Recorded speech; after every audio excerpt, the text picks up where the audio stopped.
قال رسول الله صلى الله عليه وسلم: أفشوا السلام وأطعموا الطعام وصلوا الأرحام وصلوا بالليل والناس نيام تدخلوا الجنة بسلام أو كما قال عليه الصلاة والسلام. আমরা সকলে একটু জিকির করি, লা ইলাহা ইল্লাল্লাহ, লা ইলাহা ইল্লাল্লাহ, লা ইলাহা ইল্লাল্লাহ, লা ইলাহা ইল্লাল্লাহ, লা ইলাহা ইল্লাল্লাহ মুহাম্মাদুর রাসূলুল্লাহ। আলহামদুলিল্লাহ, আল্লাহ তাআলার দরবারে শুকরিয়া যে মহান রব্বুল আলামিন আমাদেরকে এই আমাদের যুগে আল্লাহ তাআলার হুকুম শুক্রবার জুমার নামাজ আদায় করার জন্য আসার তৌফিক দান করেছেন। এই জন্য আমরা সকলে শুকরিয়া বলি আলহামদুলিল্লাহ। আলহামদুলিল্লাহ। আল্লাহ তাআলা আমাদেরকে মানুষ হিসাবে সৃষ্টি করেছেন, এটা আল্লাহ তাআলার বড় দয়া এবং মেহেরবানি। আজকে যদি আমাদেরকে আল্লাহ তাআলা মানুষ না বানাইতেন, আমরা এখানে আসতাম না। মানুষ যারা, তাদের জন্য বাবা আছে, মা আছে, চাচা আছে, চাচি আছে, দাদা আছে, দাদি আছে, নানা আছে, নানি আছে। কিন্তু যারা মানুষ না, তাদের জন্য এই আত্মীয় স্বজন কেউ নেই। ঠিক না? বুঝেন কথা। মানুষ হওয়ার কারণে আমি অসুস্থ হয়ে গেলে আমার জন্য আমার ছেলে দৌড়ায়, ডাক্তার কাছে নিয়ে যায়, মেয়ে ডাক্তার কাছে নিয়ে যায়, অন্যান্য আত্মীয় স্বজন ডাক্তার কাছে নিয়ে যায়, কারণ আমি মানুষ। আমার সাথে আরো আত্মীয় স্বজনের সাথে সম্পর্ক।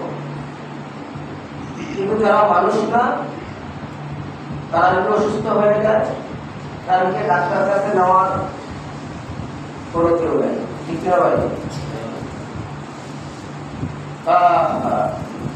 আল্লাহ তাআলা আপনাকে আমাকে মানুষ বানাইছে, আমার জন্য থাকার একটা ঘর বানাইছে, ঠিক না?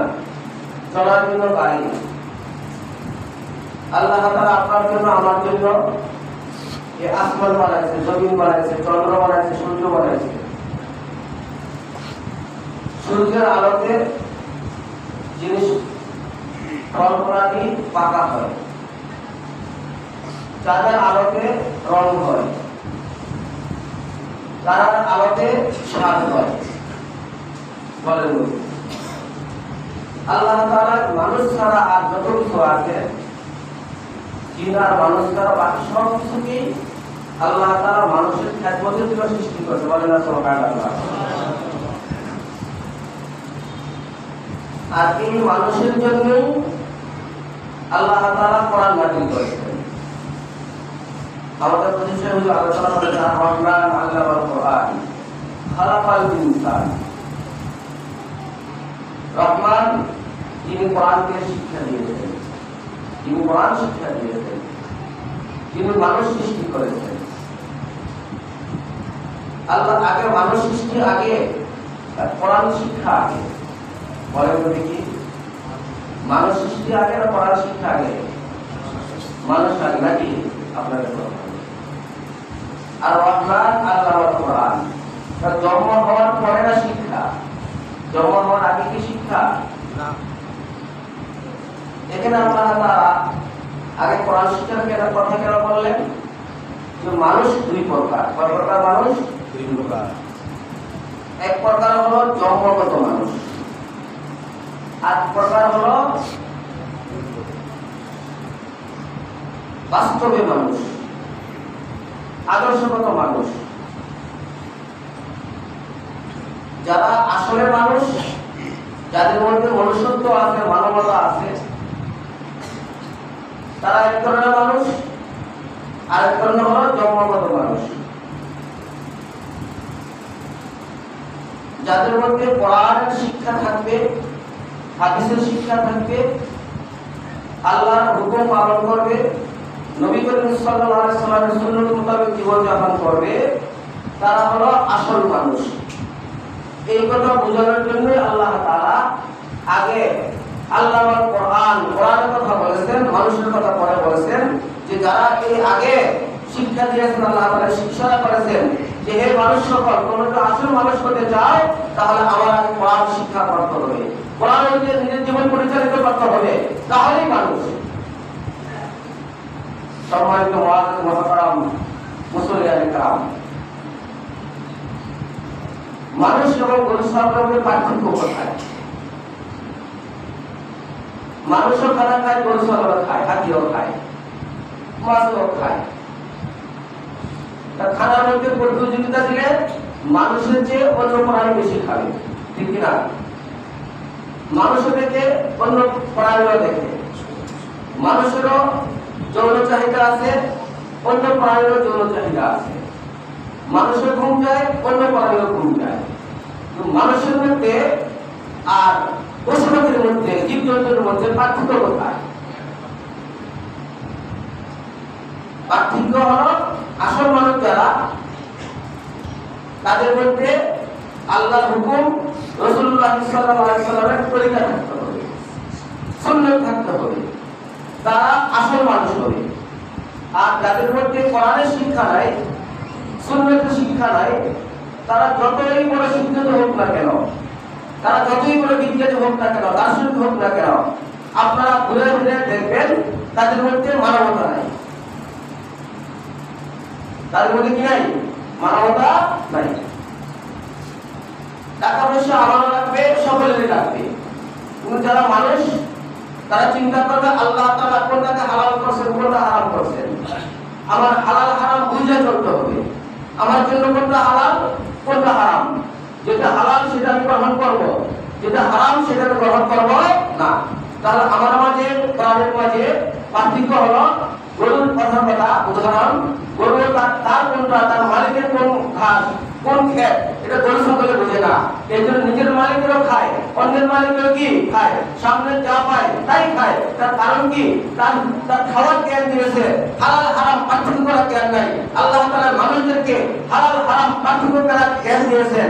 এর জন্য পার্থক্য বোঝার পরে যে হালাল মোতাবেক চলবে, হারাম থেকে বাঁচবে, সে হলো আসল মানুষ। আর যারা ওই গরু ছাগলের মতন হালাল হারাম বোঝার পরেও হালাল হারাম বাচ্চা নিজে হালাল না খায়া হারামে জড়িত থাকে, সে জন্মগত মানুষ, বাস্তবিক মানুষ না। তাই কথা বুঝতে পারছি? যৌন চাহিদা আমারও আছে, গরু ছাগলেরও আছে। আল্লাহ তাআলা মানুষদেরকে, আল্লাহ তাআলা বলেছে হালাল, তোমার স্ত্রী তোমার জন্য হালাল, অন্য মহিলা তোমার জন্য হারাম, অন্য মহিলার দিকে তাকানো হারাম, অন্য মহিলার সাথে কথাবার্তা বলা হারাম, অন্য মহিলার দিকে প্রতিষ্ঠিত হওয়া হারাম। তার আমিও মানুষ, যেমন আমি যদি আল্লাহর কোরআন অনুযায়ী, রাসূলের সুন্নাত অনুযায়ী আমি আমার স্ত্রীর দিকে তাকাই, আমার স্ত্রীর সাথে যৌন চাহিদা পূরণ করি, তাহলে আমি আসলে মানুষ। আর যদি নাকি আমি গরু ছাগলের মতন কোনটা আমার জন্য হালাল কোনটা আমার জন্য হারাম পার্থক্য করলাম না, যাদের ইচ্ছার সাথে আমি আমার যৌন চাহিদা পূরণ করলাম, তাহলে আমি এবং গরু ছাগলের মধ্যে কোনো পার্থক্য নাই। বরঞ্চ বালকুম আদাত, বরঞ্চ গরু ছাগলের চেয়ে আরো নিকৃষ্ট, ঠিক কিনা? কারণ গরু ছাগলকে হালাল হারাম বোঝার তৌফিক দেয় নাই, আমাকে বোঝার তৌফিক দিয়েছে। বোঝার পরে যখন মানি না, এই জন্য আল্লাহ তাআলা বলেছেন ওয়ালাকাদ যারানা লিজাহান্নামা কাসীরাম মিনাল জিন্নি ওয়াল ইনস লাহুম কুলুবুন লা ইয়াফকাহুনা বিহা ওয়া লাহুম আ'য়ুনুন লা ইউবসিরুনা বিহা ওয়া লাহুম আযানুন লা ইয়াসমা'উনা বিহা উলাইকা কাল আন'আমি বাল হুম আদাল উলাইকা হুমুল গাফিলুন। আল্লাহ তাআলা এখানে বলছেন আমি তাদেরকে ফলক দিয়েছি, ফলক দিয়ে তারা বুঝে নাই। আমি তাদেরকে চক্ষু দিয়েছি, চক্ষু দিয়া আমার নিদর্শন দেখে নাই। কেমন? তাদের কান দিয়েছি, আমার কালাম শোনে নাই। তারা মন করা চলছে। আল্লাহ তাআলা বলতেছেন তারা হলো চতুষ্কোণ জানোয়ারের মতন। তারা বলতেছেন না, শুধু এটুকু বললে হবে না, বরঞ্চ তারা আরো নিকৃষ্ট। কেন নিকৃষ্ট? চতুষ্কোণ জানোয়ার হালাল হারাম বোঝার তৌফিক দেয় নাই, তাদের জন্য জান্নাত নাই, জাহান্নাম নাই, তাদের জন্য কেবল হিসাব নিকাশ নাই, এই জন্য তাদের জন্য জাহান্নাম নাই, জান্নাত নাই, তাদের শাস্তি নাই। আর মানুষকে বোঝার জন্য জ্ঞান দেওয়া হয়েছে, তারপরে যদি না মানে এই জন্য তাদের জন্য জাহান্নাম আছে, শাস্তি আছে, ঠিক কিনা? আল্লাহ তাআলা আমাদের সকলকে বোঝার তৌফিক দান করুন।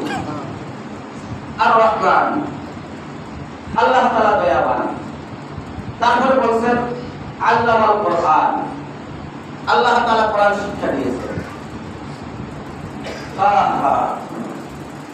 সম্মানিত মুসলিয়ান کرام, ছোট বাচ্চা পুরো কোরআন 500 পৃষ্ঠার উপরে কোরআন, ছোট একটা বাচ্চা এখন কথাবার্তা ভালো করে বলতে পারে না, আল্লাহ তাআলা তার অন্তরের মধ্যে পুরো কোরআন বসায় দিয়েছে, ঠিক কিনা? আছে নাকি নাই?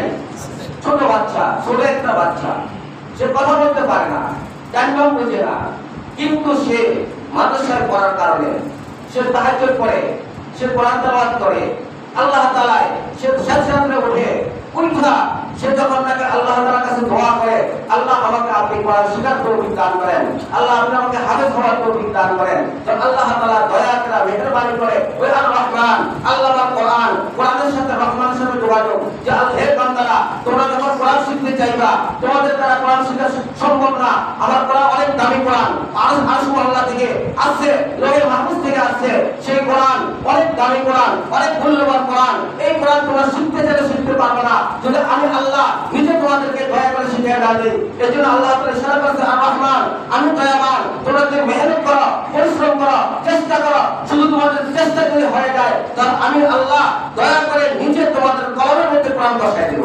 সুবহানাল্লাহ। আর রহমান আল্লাহর কোরআন, অন্য কোন বলে নাই, লম্বা কথা আছে সঙ্গে বলতে যে আপনারা বুঝবেন। আল্লাহ তাআলা একটু চিন্তা করেন যে ছোট বাচ্চা একটা, সে কিভাবে কোরআন মুখস্থ করতেছে। এই জন্য আপনারা যারা অভিভাবক আছেন, অভিভাবকের আত্মীয়স্বজন আছেন, আপনাদের দায়িত্ব হলো আপনার সন্তান হাফেজ হওয়ার জন্য, আলেম হওয়ার জন্য 1 নম্বর জরুরি হলো আদব রক্ষা করা। কি রক্ষা করা ভাই? আদব রক্ষা করা। মাদ্রাসার সাথে, মসজিদের সাথে, ওলামা কেরামদের সাথে, ছাত্রদের সাথে, তালেবে ইলমের সাথে আদব রক্ষা করা। আপনি যদি আদব রক্ষা করেন, আদবের দ্বারা আল্লাহকে পাওয়া যায়। যার আদব ঠিক তার সবকিছু ঠিক। قال رسول الله صلى الله عليه وسلم আত্তাবানি রব্বি ওয়া হাসানা তাদিমি, আমার আল্লাহ আমাকে আদব শিক্ষা দিয়েছেন, আমার আদব সুন্দর হয়ে গেছে। আল্লাহ সুবহানাল্লাহ। এজন্য কোরআনের ইলম অর্জন করতে হলে 1 নম্বর শর্ত হলো বাপ মা আদব বলা হইতে হবে এবং সন্তান আদব বলা হইতে হবে, 1 নম্বর শর্ত। 2 নম্বর শর্ত হলো আপনার সন্তানকে ইলম অর্জন করতেছে, এটার জন্য আপনি নামাজ পড়তে হবে, সুন্নাত অনুযায়ী চলতে হবে। যখন আপনি নামাজ পড়বেন, সুন্নাত অনুযায়ী চলবেন, আপনার সন্তানের সাথে আপনার সাথে মিল হবে। যখন সকালবেলা আপনি, রাত্রে আপনার সন্তান বাসায় যাবে, ফজরের আযান দিবে, আপনিও ঘুম থেকে উঠবেন, আপনার সন্তানও ঘুম থেকে উঠবে, আপনিও নামাজ পড়বেন, আপনার সন্তানও নামাজ পড়বে। তখন আপনার সন্তান ইলম অর্জন করার জন্য সকালবেলা যে কোরআন শিক্ষা দেওয়া হয়, যে তালিম দেওয়া হয়, সকালে যে বক্তব্য আছে কোরআন শিক্ষা দেওয়া হয়, এই শিক্ষাটা আপনার সন্তান সহজে অর্জন করতে পারে। আর যদি আপনি ঘুম থেকে না ওঠেন, আপনার সন্তান কিভাবে ঘুম থেকে উঠবে? কথা বুঝতে পারছি? আর সকালবেলার পড়া যেটা ঘুম থেকে ওঠার পর যে পড়াটা পড়ে, এটা কলমের মধ্যে বেশি বসে, কারণ ওই সময় ব্রেন খালি থাকে, ব্রেনের মধ্যে অন্য কিছু নাই। ঘুম থেকে উঠছে, উঠে যখন নাকি কোরআন শিখবে, এই কোরআনটা তার অন্তরের মধ্যে বসে যাবে এবং এই কোরআনটা তার মগজ করতে শিখাবে, এই কোরআন মোতাবেক সে আমল করা সহজ হয়ে যাবে। এজন্য ইহুদি খ্রিস্টানরা চিন্তা করে দেখেছেন, গবেষণা করে দেখেছেন, আমরা মুসলমানদেরকে বড় হওয়ার পরে অর্থ দেই, টাকা পয়সা দেই, সহযোগিতা করি, ঘর বানিয়ে দেই, আর অনেক কিছু তাদেরকে আমরা করি, কোন মুসলমানকে আমরা কাফের বানাইতে পারি না, সহজে খ্রিস্টান বানাইতে পারি না। তার কারণ কি? তার কারণ দেখতে গবেষণা করে যে মুসলমানের সন্তানেরা যখন নাকি জন্মগ্রহণ করে তখন তার টাইম কেন আজান দেয়, কিরে ভাই আজান, যখন আজানটা তার কলবে বসে যায়, আল্লাহু আকবার বলেন, আল্লাহু আকবার, আল্লাহু আকবার, আল্লাহ সবচেয়ে বড়, আশহাদু আল্লা ইলাহা ইল্লাল্লাহ, আল্লাহ ছাড়া কোনো মাবুদ নাই, আশহাদু আন্না মুহাম্মাদুর রাসূলুল্লাহ, হযরত মুহাম্মদ সাল্লাল্লাহু আলাইহি সাল্লাম আল্লাহ তাআলা কি রাসূল, এই কথা যখন তার প্রথমেই ঢুকে তার কলমের মধ্যে প্রথম কথা আল্লাহু আকবার মুহাম্মাদুর রাসূলুল্লাহ লা ইলাহা ইল্লাল্লাহ, প্রথম কথা কথা এই পর্যন্ত তারা অন্তরে ঢুকে গেছে, আর তার উপর দিয়া যতই কথা হোক না কেন, যতই ঘোরাফেরা হোক, নামাজ না করুক, রোজা না রাখুক, অন্য সিগারেট না করুক, তার কলবে লা ইলাহা ইল্লাল্লাহ ঢুকে গেছে। এই জন্য শেষ মুহূর্তে যখন কোরআনের বিপক্ষে কে কথা বলে, রাসূলের বিপক্ষে কে কথা বলে, আল্লাহর বিপক্ষে কে কথা বলে, তখন সে গর্জে ওঠে কোরআনের পক্ষে, ঠিক কিনা? এই জন্য খ্রিস্টানরা বলছে, এখন বলতেছে বাচ্চা জন্মগ্রহণ করার পরে তার কোনো আওয়াজ শোনানো যাবে না। কোনো আওয়াজ শোনানো যাবে না মানে তার কানে আজান দেওয়া যাবে না, সাবধান। এই জন্য এই ব্যবস্থা করছে। আরেক ব্যবস্থা কি করছে, সকালবেলা প্রাইমারি স্কুল চালু করছিল, এখন একটু কমছে। কারণ সকালবেলা কোরআন শিখে কোরআন অন্তরে বসে যায়, আর সারা জীবন ইংরেজি শিখুক, তাতে কোনো আসে যায় না। আমেরিকা যাক, লন্ডন যাক, যখন যেখানে মনে সেখানে যাক, তার কলবে ওলামায়ে কেরাম, মসজিদের ইমাম সাহেব অন্তরের মধ্যে কোরআন ঢুকিয়ে দিয়েছে। যতদিকে ঘুরেফেরা করতে থাকে না, লাস্ট পর্যায়ে যায় সে কোরআনের পক্ষে কথা বলবে, সে লাস্ট পর্যায়ে যায় সে লা ইলাহা ইল্লাল্লাহ মুহাম্মাদুর রাসূলুল্লাহর পক্ষে কথা বলবে, ঠিক কিনা? এই জন্য কোরআন সকলবার পড়া, আপনারা নামাজ পড়বেন। আরেক কথা হলো, আপনার ছেলে আলেম হওয়ার জন্য, হাফেজ হওয়ার জন্য আপনার আরেকটা জরুরি হলো মেন, আল্লাহ তাআলার কাছে আপনি দোয়া করা, নামাজ পড়বেন, আল্লাহর কাছে হাত তুলে দোয়া করবেন, তাহাজ্জুদ করবেন, আল্লাহর কাছে হাত তুলে দোয়া করবেন। আপনারা খবর নিয়ে দেখেন, আমার এই ছোট ছোট বাচ্চারা, ছোট ছোট বাবারা শেষ রাত্রে উঠা কোরআন তেলাওয়াত করে। আপনারা বাড়িতে ঘুমান, শীতকালে এই মাদ্রাসার আলেমরা, হাফেজরা কি পরিমাণ কষ্ট করে, মেহনত করে, তার টাকার বিনিময়ে না, পৃথিবীর কোন স্কুল কলেজ ভার্সিটিতে কোন জায়গায় 3টা বাজে ওঠে না, মাদ্রাসায় 3টা বাজে ওঠে, হুজুর শীতকালে উজু করে ছাত্রদেরকে উজু করায়, ছোট হোক বড় হোক, তার শেষ রাত্রে উঠা আল্লাহর সাথে সম্পর্ক করে, তাহাজ্জুদ করে, কোরআন তেলাওয়াতে বসে ছোট ছোট বাচ্চাগুলো আল্লাহর সাথে সম্পর্ক করে। তারপরে আপনি যখন নাকি আপনার বাচ্চা মাদ্রাসায় হাফেজ হয়ে গেছে, শেষ রাতে উঠতেছে, আপনি ফজর নামাজের আগে উঠা আল্লাহর কাছে দোয়া করলেন, আল্লাহ আপনি আমার সন্তানকে হাফেজ বানায় দেন, আলেম বানায় দেন। আপনি আপনার ঘরে বসা, আপনি মসজিদে বসা দোয়া করবেন, আল্লাহ আল্লাহ থেকে দোয়া কবুল করবে। আপনার সন্তানকে আল্লাহর সাথে যোগাযোগ করায়া সরাসরি আল্লাহ তাআলা আপনার সন্তানের কলমের মধ্যে ইলম ঢুকিয়ে দিবেন। বুঝাচ্ছে কথা? আপনার দোয়া লাগবে, দোয়া ছাড়া হবে না, বাপমার দোয়া ছাড়া হবে না, বাপমার দোয়া লাগবে। এই বাবারা, এই ভাই, আমি আপনার কাছে বলতেছি, একজন সন্তান হাফেজ হওয়া, একজন সন্তান আলেম হওয়া অনেক ভাগ্যের ব্যাপার। যে কেউ পারে না হাফেজ হইতে, যে কেউ পারে না আলেম হইতে, আমরা অনেক চেষ্টা করি সন্তানদেরকে হাফেজ হওয়ার জন্য, আলেম হওয়ার জন্য।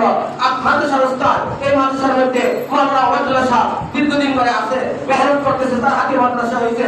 কবে না দেখেন একটা ছাত্রকে কিভাবে আদর করে, মায়া করে, শেষ রাত্রে উঠে দেয়, সারা দিন মেহনত করে, পরিশ্রম করে, তারপরে চেষ্টা করে যে একটা ছাত্র আলেম হয় কিনা, হাফেজ হয় কিনা। এই ছাত্রটা কিয়ামতের দিন আমার জন্য, আপনার জন্য দোয়া করবে, নাজাতের ওসিলা হবে।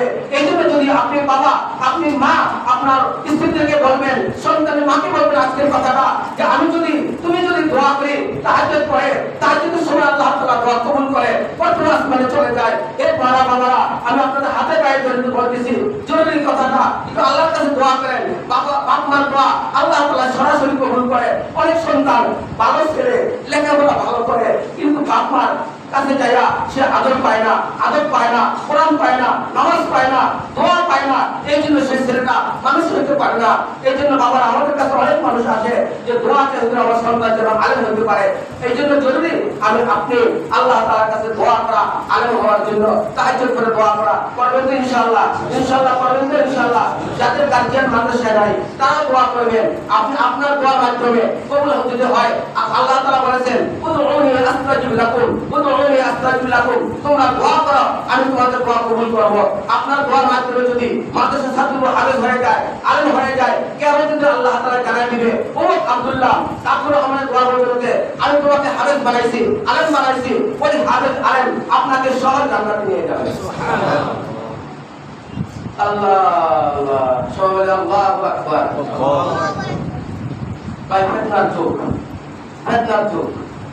আলেম হওয়া, কোরআন হাদিস পড়ে দেখেন, এটাকে নূর, এটা কি ভাই?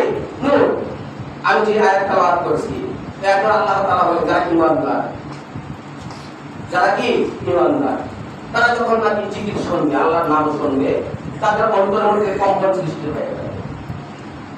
দ্বিতীয় বলতেছেন ওয়াইদা তুলিয়াত আলাইহিম আয়াতুহু, যখন নাকি তার কাছে কোরআন তেলাওয়াত করবে তার আল্লাহু যাদাতহুম ঈমানা, তার ঈমান বৃদ্ধি করে। তার কিভাবে ঈমান বৃদ্ধি করে?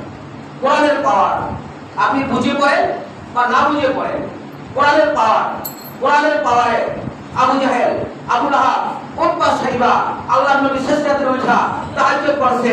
রাসূলুল্লাহ সাল্লাল্লাহু আলাইহি সাল্লাম তাহাজ্জুদ পড়তে বুখারী প্রথম খণ্ডের মধ্যে আছে, পড়তে পা মোবারক খুলে যেত।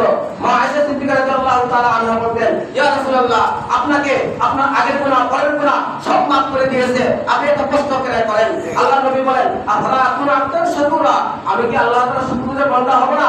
আল্লাহ যে আমাকে মাফ করে দিয়েছেন, ক্ষমা করে দিয়েছেন, মর্যাদা সর্বোচ্চ দিয়েছেন, এই জন্য তো আমার আরো বেশি করে নামাজ পড়া দরকার। বলেন না সুবহানাল্লাহ।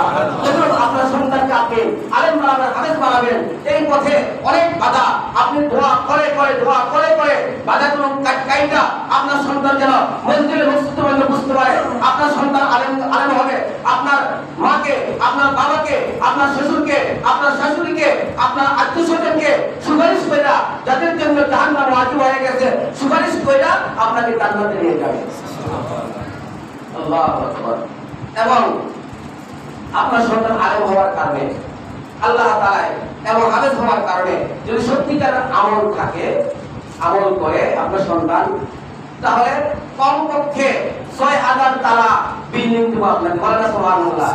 ৬০০০ তালা বিল্ডিং দিব কমপক্ষে ৬৬৬৬ আয়াত না, ৬৬৬ বাদ দিলাম, বা ৬০২ ২০০ যাই হোক, ৬০০০ বলেন, কমপক্ষে ৬০০০ তালা ৬০০০ তালা বিল্ডিং দিব। বলেন সুবহানাল্লাহ। কিরকম? স্বর্ণের, রূপার, জহর মুক্তার বিল্ডিং। বলেন সুবহানাল্লাহ।